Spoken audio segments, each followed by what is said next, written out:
real quick. I want to I haven't recorded a video about anything, a message type of video in a minute, but this is gonna be about atheists and what I believe in my conversations with people who are atheists. So get to that part real quick. Get to that.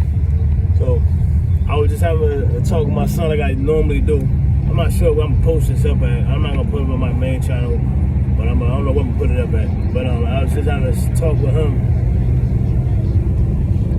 Dang, man. See, I gotta hurry up because my phone is real bright. The lighting and all that, yeah, see. So, we were talking about a lot of stuff, you know, how you do when you talk to your kids. We're talking about a lot of stuff. I got the atheist because I was telling him, like, man, that's just one thing that's why I don't like when I talk to atheists. Like, I was telling him about what I believe in and how I'm confident on it. And then if I'm wrong, I'll fix it. But I was telling him, like, atheists, I couldn't stand the times I had conversations with them, but I never turned down the conversation. I just didn't like it because they always felt like they won something at the end of it. And they really, and usually, but most of those conversations, I don't keep going with them because they so sure, they smile and they look like the devil when you're talking to them. I'm dead serious. They smile about how sure God ain't there and how God did not help them with nothing in their life, all this like stuff like that. That should be when you hear words like that, you're like, this person's so far gone, you don't even know where to start. But anyway, I'm a minute and a half in. I was telling him like some small out of all of 15 years, 14 years, I probably dealt with atheists. I only dealt with atheists like that actually told them in my face that they was atheists. Maybe like 4 times really, but I remember them though. My most recent one was last year. But so I was telling him like, what about when you're man, I really wish I had recorded the conversation, but I told them I would do that, and I did do that for like a month, but then they knew that I was recording it, and then they didn't do nothing because I was doing it for them for years, giving them game and giving them facts and good information. But once I did start actually putting up a camera and recording it, I would turn it into like joking with them because, you know what I mean, it was like, I want to joke with my boys, like I turned it into like, we did like pranks, so we'll talk about something in the day, or something. We'll talk about what superhero is stronger than another superhero or something like that, or the military versus a certain superhero. That was during that time. We're gonna get back into that, but I was going through a lot of different things. But anyway, still am. And that's why I tell him like, man, been going through stuff, and I'm like, I know what I can't just say it was just me working for it. I can't. And that's how it was. I was telling him it was God because I lost my job while I was working at the dispensary I was working at locally because I messed up. A person that same day that was he was cool with me. The front desk, he lost his job too that same day for something we did. We inputted something. We inputted a patient's number, and it came back invalid, and we didn't notice it. So we got fired for it. Technically, it was our second time, so I messed up. Anyway, and I was telling my boy, him like, and he didn't even know. And I was like, yeah, he thought I quit it. So I'm like, nah, because that's what was the case in my younger days. So anyway, I'm like, nah, I messed up on that. And I was telling him like another situation where I'm being presented with God, and I'm like, I was just being presented with God this morning when I was, kind of sanctioning my youngest son for whining so much about doing stuff whenever he's actually wrong for stuff, but he's so young, 7 years old and innocent. That's God right there in front of me, letting me know like, be relaxing, don't be humble, but just be relaxing and be patient. Be understanding, and so that's mainly that. And so I was telling him that during that same time, me getting let go, I was going through a lot of certain disability stuff and claim stuff, well-deserved, long time coming, and it went through. And then when that happened, I was like, okay, I still got a little more to go because I'm like, I've been through this and I got more to go because it did go through, and I lost my job like a week later, and I was like, huh? All these years that I've been waiting to get that done and get that corrected and situated, and it does work out, and then I lose my job for something that I really did not intentionally do. I didn't quit this time. I didn't do none of that. Like and when I say quit, I only quit like 2 jobs. But but they stand out as a man when you got a family. So, and with the way I did it too, I put it on a show for my family too, because it was like I didn't really like that place. And looking back on it, I probably did it again because of the way what it was. I'm just so focused. I'm so driven. People would just try to work you into the ground, and I'm not letting that happen in a civilian life. That's not happening. Especially if I put myself in a situation, I'm not letting you work me to the ground. This work gonna be even, or it's not gonna be done at all. And the poor thing with me is that my discernment, my decision making would make me make that decision to not do it at all at the moment before I gave someone else a chance to let's discuss it and maybe figure it out.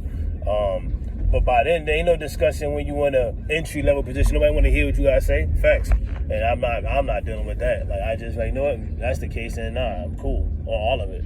So I'm gonna pull over real quick so I can talk. So I was telling him, come on, man, you still gonna shine on me? It is. Where's it coming from though?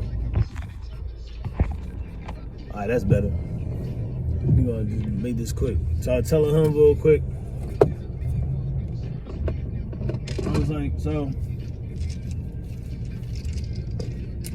that was God. That was God that helped me.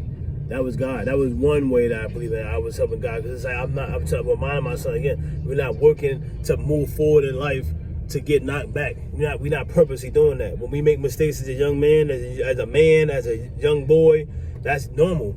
As a man more so, but mistakes, actual genuine mistakes, it is normal for a certain age, a certain person. It is. Because we're expecting it as humans, as people, we are expecting it for younger people. So when younger people make them, I'm just letting them know, like, that's how it goes. So I'm like, dang, man, I'm getting so many different points. So I'm really giving y'all more information than what I said to him. I'm just trying to really get to the meat and potatoes of 7 minutes, and that's nice. So I'm like, all right, let me just jump to it. I might come back to that. I really forgot. It was a transition that I like, and it flows good for me to get it out. So what the fuck? What is this car doing, bro? I just be wanting to talk, and if you want to do extra stuff behind me, man. You couldn't back in nowhere else? Anyway, you might see them backing in behind me. No, you probably can't. But anyway, so whatever. I was not sure, but so I was telling him like that was one of the ways I tell myself to keep a self-affirmation or affirming with myself that is God in my presence, or helping me out, or with me, my grandmother, something like that, good energy. And I gave him the regular stuff we've been talking about, like, what do you think, like, do you believe there's aliens out there, James? Do you believe in anything like that? Do you believe in this and that? And he was like, yeah. No, sir. No, I'm about to pull up. I apologize. No, thank you. And I'm just like, so, no, I'm not that. I'm like, what do you say? I pulled into in front of a Chick-fil-A parking spot, and of course, the one time I pulled in real quick, somebody's coming out to check me in the middle of my throat. This happens every time I get into a place where I want to think and slowly think, and I can't, because I don't know. It's like in the moment, I'm caught in real life. It's cool though. I just gotta get used to this again, because I really love doing this. I enjoyed it, as I said. All right, I'm about to pull over though. The typical cliche, what about made of beings? You believe in aliens? You believe there's something more than us out there? Because I told him, my son said, my son first told me that he wanted to be a doctor, I broke it down to him like, I love that you want to be a doctor. I love the fact that you love, your body enough to want to do that. I love the fact that you understand the body is an amazing thing and you just want to know more about it. I love that. And then as I learned that about him at a young age, but I don't think that's his goal right now no more. But that's cool that he did want to say that, and I would just let him know the understanding and how deep that could get. And like when we taking care of a cold, we taking care of ourselves as humans. We gonna always forever take care of ourselves as humans.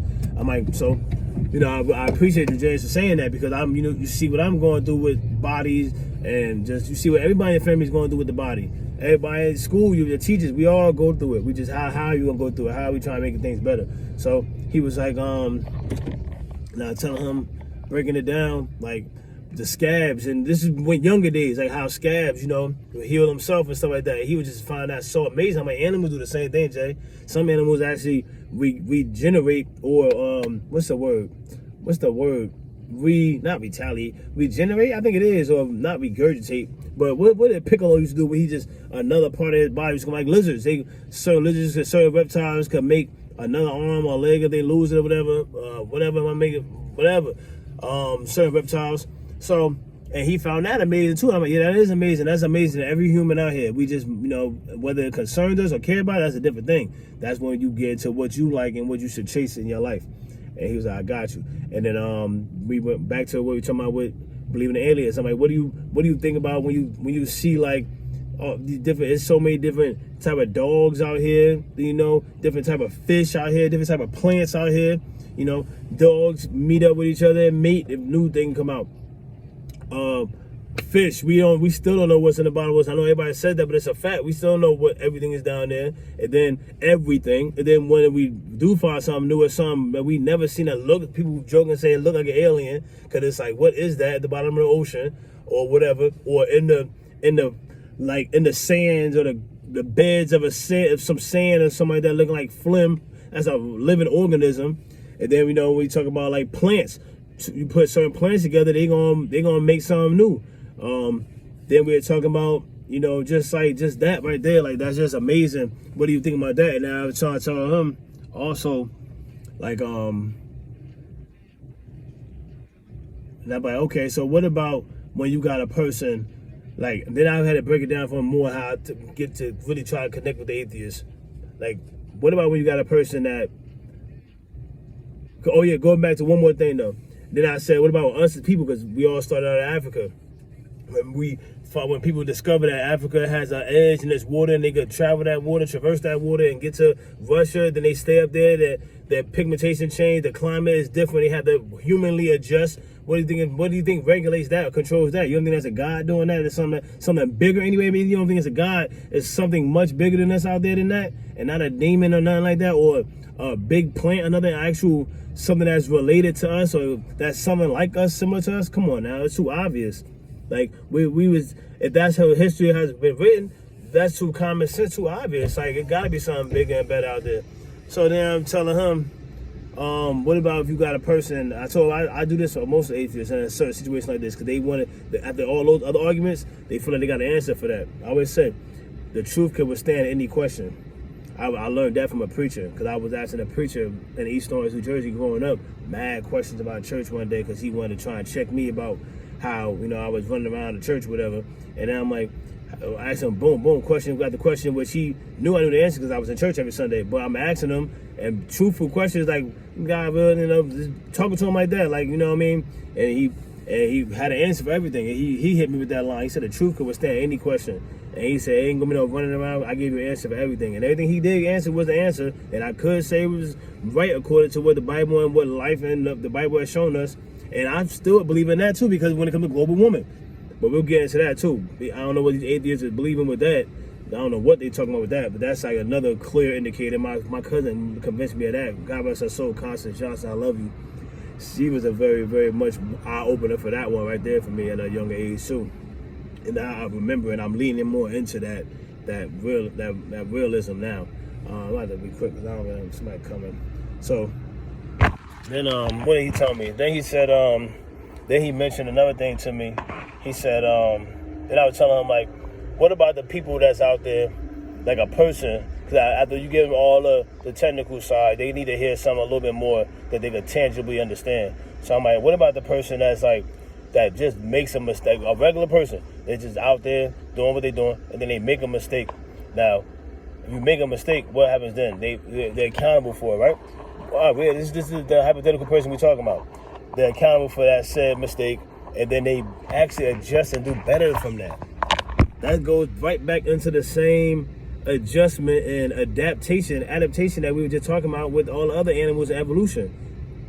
For somebody to consciously know that they made a mistake, whether it wasn't detrimental to my life, fatal, or none of that costly, they still knew they made a mistake, was accountable for it, acknowledged it, made it, you know, fixed it with whoever the person was or the thing was, or with their pride, with their self, fixed it within themselves, and then actually did better from that. What about that? That's it. That they're like, are you serious? Then that one, for me, that just seems so obvious that that's just somebody that's a inner thing, and that's a bigger being too. That ain't no just humanly thing that we could just think of. If we're out here able to freely think and do whatever we want, ain't no way we could just freely be able to accept and move on. Cause that feeling you get in your body when you accept and move on, it's like when you accept and actually move on and do better, it's like humble. It's like you worked, it goes right back into what from the beginning. You worked for that position, you earned that position. So now it's like you're not about to play with that and make that go to waste or be tainted or be torn up or any type of way. You're not about to do that. And then that's what they want to say exactly. That's why you work for it. Then it never ends with atheists. And it's like, no, that's God putting into you that this can go wrong and it happened before in history. Don't make it go wrong. And I appreciate stuff like that. And that's a blessing to be able to understand the people. So, and I carry that with me. Oh my gosh, stop broken. I carry that with me every day, all day. And that was mainly it. I appreciate that. The listening, as always. I'm not sure where I'm gonna put this at, but stay tuned. Get in the comments. Let's finish talking about this.